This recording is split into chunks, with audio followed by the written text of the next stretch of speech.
Greetings and welcome to the Outerview, where reason comes first. My name is Professor Les Henry, and it is my pleasure today to be joined by Dr. Carlton Brown. Brother Carlton, how you doing? I'm good, Brother Les. How you doing? I'm fine, thank you. Giving thanks under the circumstances. That's all we can do, man. You know, well, the funny thing is, for us as academics, we always have something to do with the time. So you're not wrong. You are not wrong. Really impacted me. There's always something to do. But tell us a little bit about yourself. Well, for me, my background is that I'm two things. I'm a latecomer to academia. Like myself. I started back in academia when I was late 30s, early 40s. Okay. And for a solid 10 years, I went off from doing a degree in leadership, then moved on to doing an MBA, and then 5 years, 5 years doing a PhD. Mm-hmm. So I was a latecomer. So by the time I was 50, I spent 10 years just studying solidly. Yeah. So that was sort of my back. You know what, Brother Carlton, I thought I was late because I was about 35, 34 when I returned. Okay. So, same thing, just 8 years straight to achieve my PhD. So yeah. So we're in the club, mate. We're in the club. But prior to that, most of my life has been in sort of businesses. I mean, I worked corporate life until the early 2006, I think. Early 2000s. I worked in the corporate life for 20 years, working my way through organizations like I went for Rent-A-Kill PLC. I worked for them for 16 years. Rent-A-Kill, rat catcher. But I started off as a junior and worked my way through the whole organization until I ended up being a regional director for the south of England, responsible for 300 people, 24 million turnover, 12 million profitability. Wow. I got headhunted to become a national sales director for the Davis Group, which is another FTSE 250 business. So wow. I did that for 3 years. And then after that, I said, you know what, I'm doing 50, 60,000 miles traveling, you know, up and down, staying away 3-4 days a week. I had a young family as such. So I said, you know what, this is enough.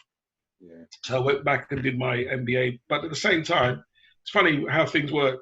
My wife was studying. She went back and did a HND at Middlesex. Mm-hmm. And she went back and she was the first person who went back and studied. Yeah. And I thought, if you could do it, I'm going to go and do some stuff, because I didn't feel, whilst I was quote unquote in the corporate world reasonably successful, as it were, I still felt there was a bit of a ceiling there. Yeah. So, you know, my wife left her job and she started up a wedding shop. Okay. And then we bought another one. So we had two. And we had about 12, 14 staff. Mm. And then I thought, you know what, she can do it, I can do something too. So I went back and I studied, and that was the sort of start of the journey, really, back in 2005, 2006. No, 2003, I think that was. Oh, wow. Yeah. And so we started that business. And then we had it for about 12 years. We had the two shops. And I started a little washroom business, because when I was at Rent-A-Kill, I was in the healthcare sector. So soap dispensers, sanitary bins, air fresheners in the toilets, all that kind of stuff, which is really unsexy kind of business, but that's what we had. And but we grew that business to just shy of $1 million. Wow. And we sold it. We sold it about 8 years ago. Wow. So that was good. That was a good business, and we learned a lot. So for me, entrepreneurship is about taking control of my own life. So I really liked the fact that we were able to start a business, both a wedding business. We had 2 shops, 14 staff. Again, that was a successful business. We sold that. And so I just learned a lot of skills about taking control of our own destiny, if you like. That's what we enjoyed. It's tough. Don't tell me wrong, Liz, it's tough. Oh, absolutely. I know. I've been self-employed or whatever it is a few times myself, and a subcontractor. So. No, but in some ways, this kind of leads me to the first thing I wanted to ask you, which is, you know, you've kind of encapsulated it already, but why is it important, especially for us as, you know, Africans, Black people, however we want to style ourselves? Why is it important for us to have our own businesses, but not just our own businesses, but viable businesses?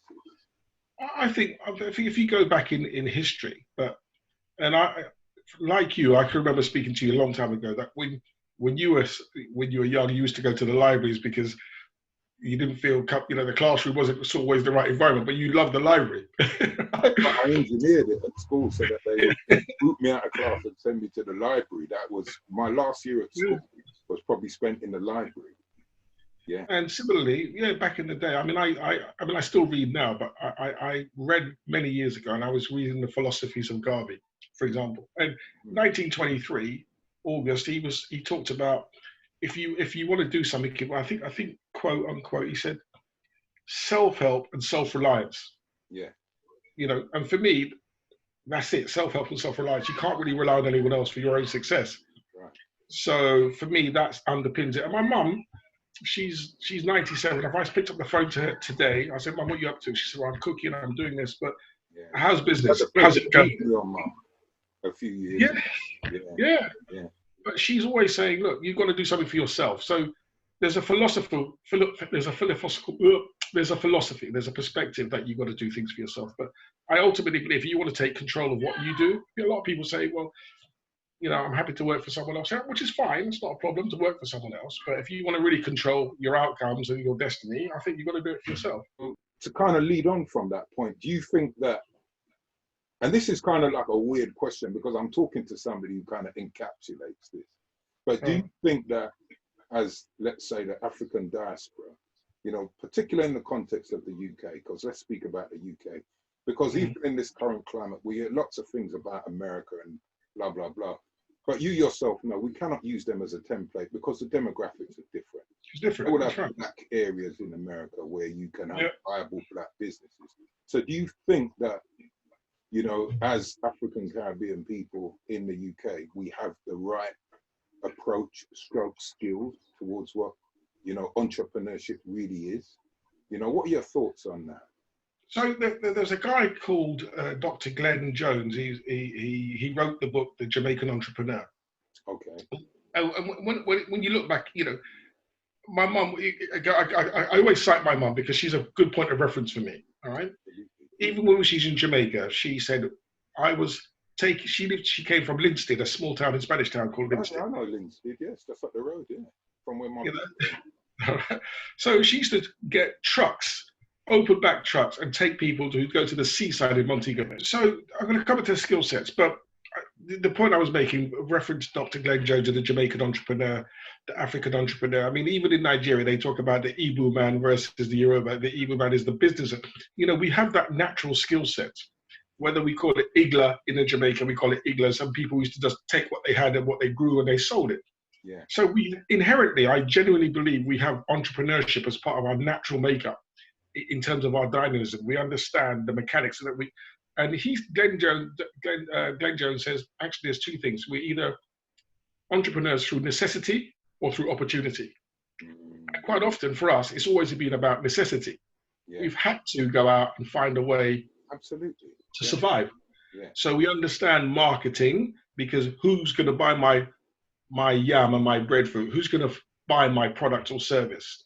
So we understand that concept. So is it good to go out on a Friday evening because people have money from work? So they understand strategy. So even though it's not in the academic context or theoretical context, they don't necessarily understand that nuance, but they understand if I go to market if I go there on this day, Thursdays, people get paid, or Fridays, I can sell my wares. So I think the skill sets are naturally ingrained within us inherently because it's about survival. We've had to do that to survive, and we've recognized that. Yeah. But I think post that, we are very much opportunistic as well. We understand that we can exploit an opportunity. We see things and we can say, okay, how can I make that better? Yeah. If you think about style over the years, I think we've been, if we look at, you talked about context of the UK. Yeah. We've created we've been style gurus for years. We can take something, look at it, and then make it something else, and people then follow. Yeah. So we're innovators, we're creative, we adapt. So, and in business terms, that's what you need to do. You need to be innovative. I mean, I think Jack Welch, who was the former chief executive of General Electric, he says, where the pace of change externally exceeds the pace of change internally, the end is inside of a business, right? So, in other words, we are constantly evolving. If we don't innovate, if we don't change and adapt and evolve, you're dead in the water. And I think as a community of people, we've always adapted and changed and innovated because that's what we've had to do. Yeah. So we've naturally been inclined to do that, if that makes sense. Absolutely. Yeah. And it's interesting because if you think about what happened during chattel enslavement, that whole market mentality was you grew your food on the provision ground, and what you had surplus, because oftentimes we weren't forced to slave on a Sunday, you know, women primarily would take that to market. And the markets, if you look at the markets in the Caribbean, like places like in Jamaica, it's based on the markets in places like Kumasi, in Ghana. Yeah. And then from that, you know, and anthropology is really good for this when they talk about a matrifocal is when the focal point is on like mother-headed households. Right. Okay. Now, if you go to Jamaica, 99.9% of the local shops are run by who? Women. Yeah, yeah. And it's not coincidental. So what you're actually saying there is us bringing that mentality with us wherever we go. Yeah. So what I'm basically saying, or not saying, but what I'm kind of asking you is do you think that maybe it's a way that somebody, if it hasn't been done before, because it's not really my field, I know it's yours, so I'm asking you the question, if somebody has actually packaged that and said, this is what we need to do, and this is the history behind it? I don't know about I haven't seen a package someone said this is what we need to do. I mean, I think there's lots of literature around being self-reliant, personal development, and self-determination. There's lots of stuff around that. But in terms of saying this is a prescriptive way of how you do stuff, I haven't seen that. But I think there's a level of, part of it I think is unconscious, it's within us, it's innate. And we all, you know, I did a paper a couple of years ago on diversity business engagement in the UK. Okay, so, and disproportionately, if we look at the black population, they were more likely to be starting a business within the UK compared to their white counterparts. Okay. So I think, so, and there was if you then subcategorized it again, you would say black African, black Caribbean, and so forth. So we are more likely to. So I think inherently the little thing about like the side hustle, all that kind of stuff is always part of our mindset. We always want to do something else. Yeah. So I haven't seen anything prescriptive. I think that's the answer to what you're thinking about. But I haven't seen anything that says this is what you do A, B, and C. But I think subconsciously and inherently that what we do naturally is that we recognize that sometimes the 9 to 5 doesn't always deliver what we're looking for. Absolutely. And we've always had to supplement. I mean, most communities do in some way, shape or form. You know, because I know growing up as a youth born here in Lewisham, we had Irish people who would do this and they would do that, you know. And in fact, that was ingrained into myself and my twin brother, because we used to do paper rounds. We also used to deliver flowers for the florist, because sometimes it was on the same route. So you're making your money from your paper round, and we also used to sell paraffin. Paraffin, absolutely. We used to do any little hustle to hustle up money to get those little extra things that we needed. So because that's what I was saying. The fact is, if we look at that historically, then maybe some of these people, like I like what you just said about we're more likely to start up businesses compared to others if we look at the stats, obviously not the volume, because people will get confused and they'll say 10 black businesses, 2,000 white businesses without looking at the actual, you know. Per capita, based on per capita, yeah. But the fact that you're mentioning that flies in the face of when I hear people saying, oh, we're never doing anything for ourselves, we never start businesses, oh, we can only open chicken shops and barbers. So no. Basically saying that that's a myth. Yeah, no. I mean, the data supports that. The data says that we are more likely to open up a business if you're a black African Caribbean as a startup compared to any other current race within the UK as a black businesses. Okay, so that for me is what needs to go out there, because again, it's almost like this self-flagellation all the time that we can't. And that for me is one of the reasons why I wanted to reason with you, because I know you are a living example of we can. And you're not an anomaly. It's just that people don't focus on that.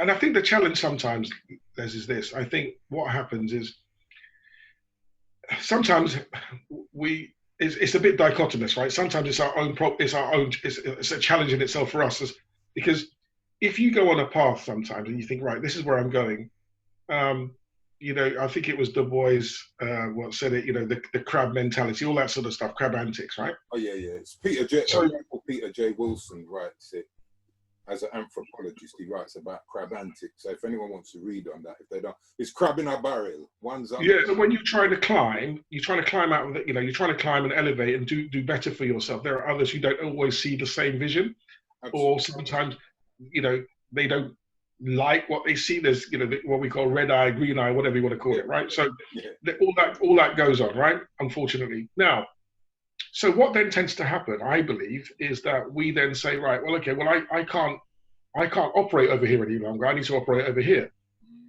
But we don't always take people along the same journey with us. That's the problem. So what you then see, I think you've got fractions. You've got people in different segments, in isolations, in bubbles, operating, doing well, but you don't necessarily recognize that they're doing well. So there's not that cohesiveness. Yeah. So if you look at some of the other communities out there, they are a lot more cohesive. They're trading amongst each other, and you see it. You see that wealth creation going on. You can see it visibly. But I think that more of that we need to do is that visibility, so we can put out those messages. What says, hey, guess what? It's not an aberration. It is consistent. There are lots of people who are trying and doing and prospering and are running sustainable businesses. There are. Yeah. But go back to your answer. The certainty is that we are definitely entrepreneurial in our spirit, in our way we operate, and the data's there. The data supports it, that we are more likely to start a business, and we have the skill sets. Now, 50% of businesses fail within the first 5 years. Okay, that's the data from people like Sage. It tells us that we regardless of race or any other lines, on average, 50% start within the first 5 years because there's maybe cash flow, lack of planning, lack of strategy, whatever it might be, right? We come to mind and say, "Why I'm going to start a business," and they haven't really thought about it, haven't thought it through, they haven't done any planning, any research about what goes on. To be honest, Brother Carlton, that's what I was going to ask you. What advice can you give to somebody, if they want to start their own business? Because, that statistic, 50%, so that's half. And, I agree with you, that some people just say, boy, I want to run a business. And they either they don't consult people or they don't have business acumen. They have an idea, but not the acumen that can make it manifest as something that is viable. So what advice would you give to somebody who wants to start a business? Okay, I mean, the first thing for me is always, the one thing a PhD gives me, or gave me, was the ability to do research. Yeah. And that's the foundation for me. Do your research.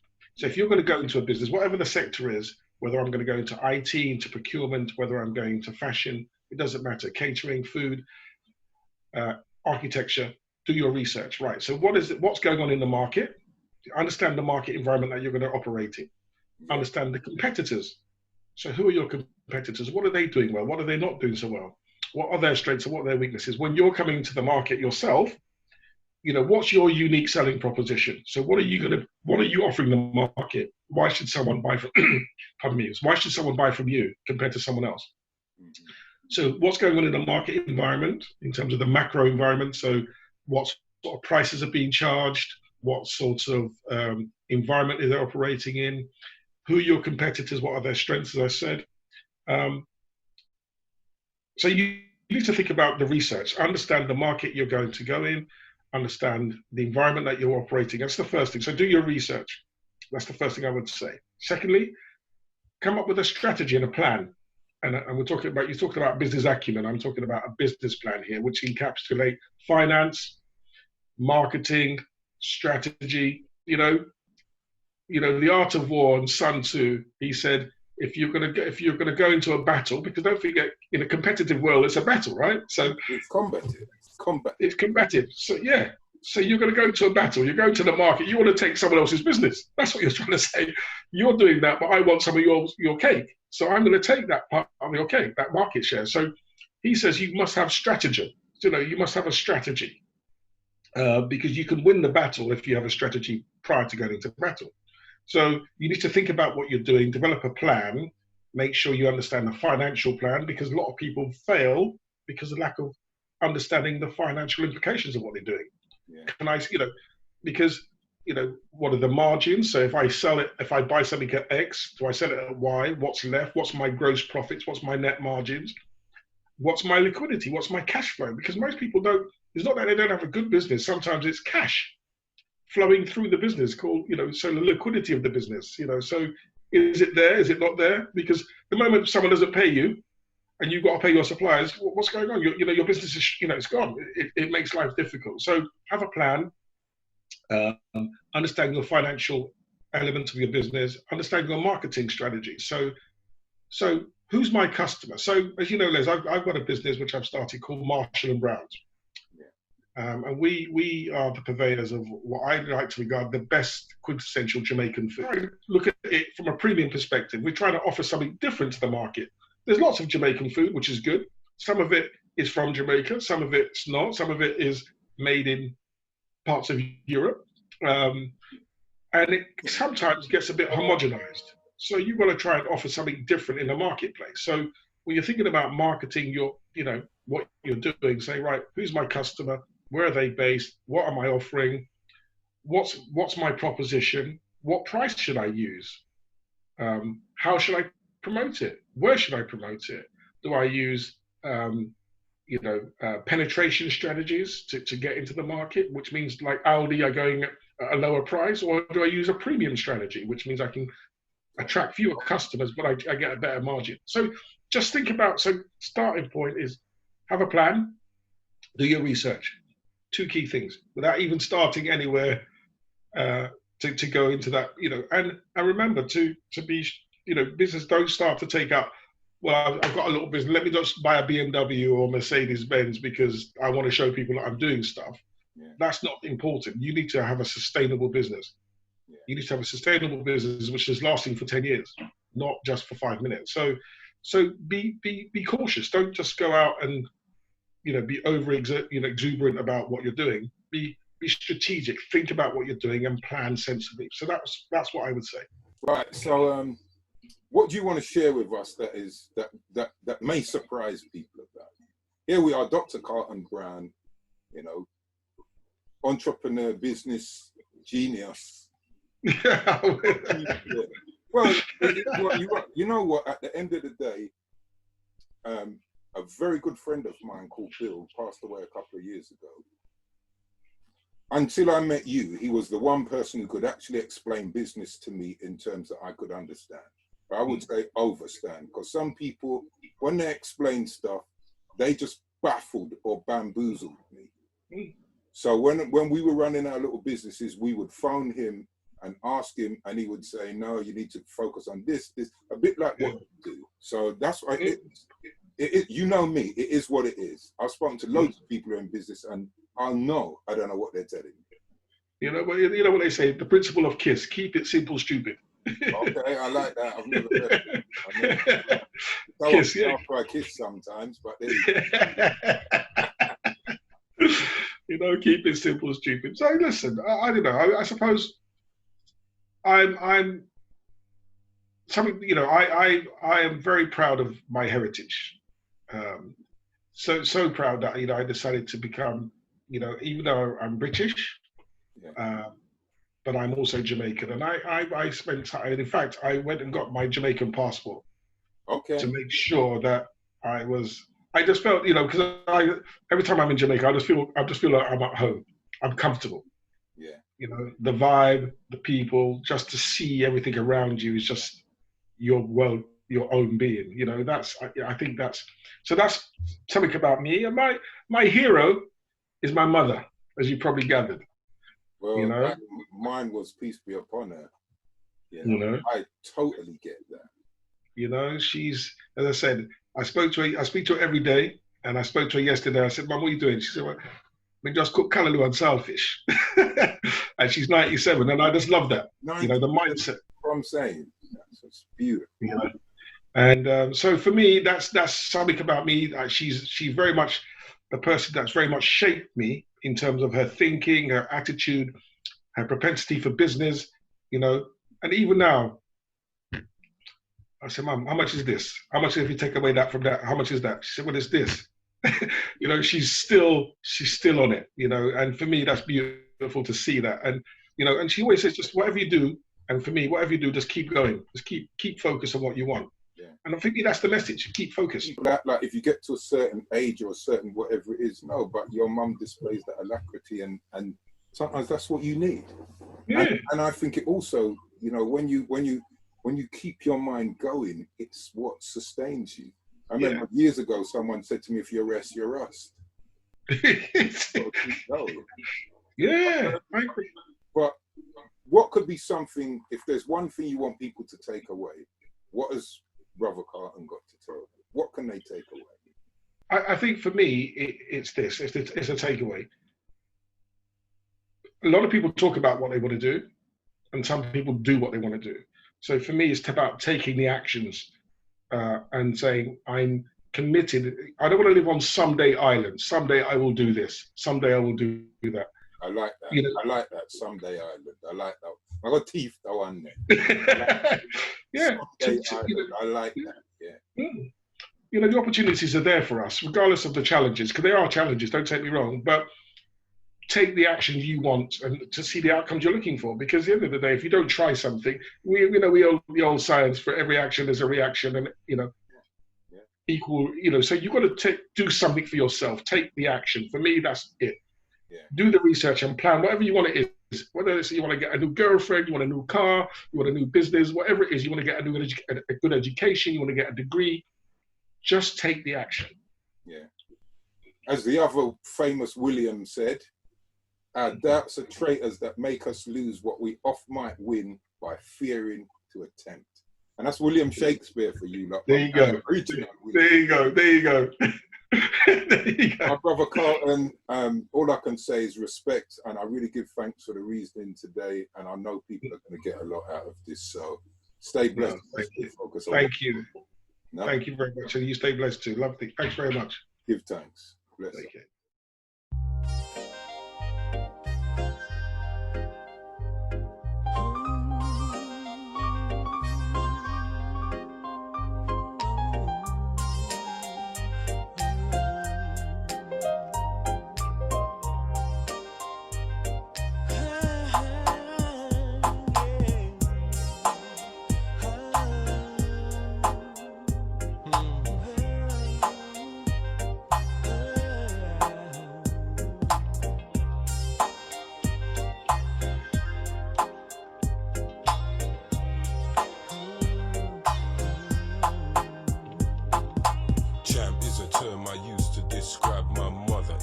You know I love that woman like no other woman. The eyeless, the lyric of known, 'cause from the